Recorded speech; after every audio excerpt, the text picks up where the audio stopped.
ಜಿಲ್ಲೆಯ ಐತಿಹಾಸಿಕ ಸ್ಥಳ ಲಕ್ಕುಂಡಿಯಲ್ಲಿ ನಿಧಿ ಪತ್ತೆ.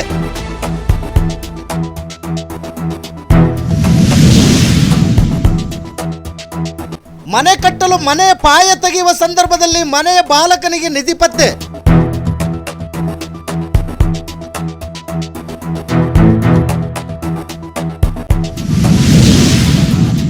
ಗದಗ ಜಿಲ್ಲೆ ಲಕ್ಕುಂಡಿ ಗ್ರಾಮದಲ್ಲಿ ಸುಮಾರು 450 ಗ್ರಾಂನಷ್ಟು ನಿಧಿ ಪತ್ತೆ.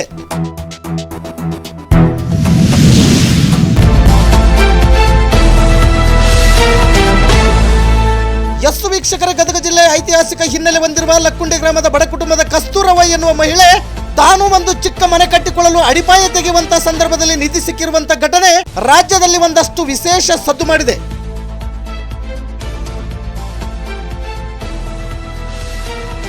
ವೀಕ್ಷಕರ, ಯಾಕೆ ಈ ನಿಧಿ ವಿಚಾರ ವಿಶೇಷವಾಗಿ ಸದ್ದು ಮಾಡಿತು ಅನ್ನೋದನ್ನ ನೋಡೋದಾದ್ರೆ, ಅತ್ಯಂತ ಕಡು ಬಡತನದ ಮಹಿಳೆ ಕಸ್ತೂರವ್ವನ ಒಬ್ಬನೇ ಮಗ, ಅದು 8ನೇ ತರಗತಿಯಲ್ಲಿ ವಿದ್ಯಾಭ್ಯಾಸ ಮಾಡುತ್ತಿರುವಂತಹ ಪುಟ್ಟ ಬಾಲಕ. ಮನೆ ಕಟ್ಟಲು ಕೆಲಸದವರು ಅಡಿಪಾಯ ತೆಗೆಯುವಂತಹ ಸಂದರ್ಭದಲ್ಲಿ ಅಲ್ಲಿಯೇ ಇದ್ದ ಈ ಬಾಲಕನಿಗೆ ಚಿನ್ನ ತುಂಬಿರುವ ಮಡಿಕೆಯೊಂದು ಕಾಣಿಸುತ್ತೆ. ಅದನ್ನು ನೋಡಿದ ಆ ಬಾಲಕ ಅದು ಚಿನ್ನ ಎಂದು ಗೊತ್ತಾದ ಮೇಲೂ ಕೂಡ ಯಾವುದೇ ರೀತಿಯ ಆಸೆ ಪಡದೆ ಅದನ್ನು ಸಂಬಂಧಿಕರಿಗೆ ಮತ್ತು ಸ್ಥಳೀಯ ಗ್ರಾಮ ಪಂಚಾಯಿತಿಯ ಮುಖಂಡರಿಗೆ ಸುದ್ದಿ ಮುಟ್ಟಿಸಿ ಅದನ್ನು ಸರ್ಕಾರಕ್ಕೆ ಮುಟ್ಟಿಸುವಂತಹ ಕೆಲಸ ಮಾಡ್ತಾನೆ. ಹಾಗಾಗಿ ಇದು ವಿಶೇಷ ಸುದ್ದಿಯಾಗಿ ಸದ್ದು ಮಾಡಿರುವಂತಹದ್ದು. ವೀಕ್ಷಕರೇ, ಕಟ್ಟ ಕಡೆಯದಾಗಿ ಎಲ್ಲರಲ್ಲೂ ಒಂದು ಪ್ರಶ್ನೆ ಕಾಡುತ್ತೆ, ಈ ಚಿನ್ನವನ್ನು ಸರ್ಕಾರಕ್ಕೆ ಒಪ್ಪಿಸಿದ ಆ ಕುಟುಂಬಕ್ಕೆ ಏನು ಲಾಭವಾಯಿತು ಎನ್ನುವಂತಹದ್ದು. ವೀಕ್ಷಕರೇ, ಕರ್ನಾಟಕದ ನಿಧಿ ಕಾಯ್ದೆಯ ಪ್ರಕಾರ ಭೂಮಿಯ ಒಳಗೆ ಏನೇ ವಸ್ತು ಸಿಕ್ಕರೂ ಕೂಡ ಅದು ಸರ್ಕಾರಕ್ಕೆ ಸೇರುವಂತಹದ್ದು. ಆದರೆ ಇದು ಖಾಸಗಿ ಭೂಮಿಯಲ್ಲಿ ಈ ಚಿನ್ನ ಸಿಕ್ಕಿರುವ ಕಾರಣ ಕರ್ನಾಟಕದ ನಿಧಿ ನಿಯಮದ ಪ್ರಕಾರ 5ನೇ 1 ಭಾಗ ಮಾತ್ರ ಚಿನ್ನ ಸಿಕ್ಕಿರುವ ಭೂಮಾಲೀಕನಿಗೆ ಕೊಡುವಂತದ್ದು.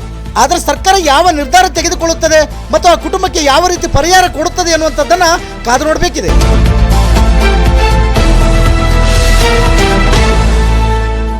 ನಿತ್ಯ ನಿರಂತರ ಸುದ್ದಿಗಾಗಿ ಗರುಡ ನ್ಯೂಸ್ ವೀಕ್ಷಿಸಿ. ಸುದ್ದಿ ನಿಮ್ಮದು, ಸದ್ದು ನಮ್ಮದು. ಇದು ಗರುಡ ನ್ಯೂಸ್ನ ವಿಶೇಷ ವರದಿ. ನಾನು ಮಲ್ಲೇಶ್ ಕಮತೂರು.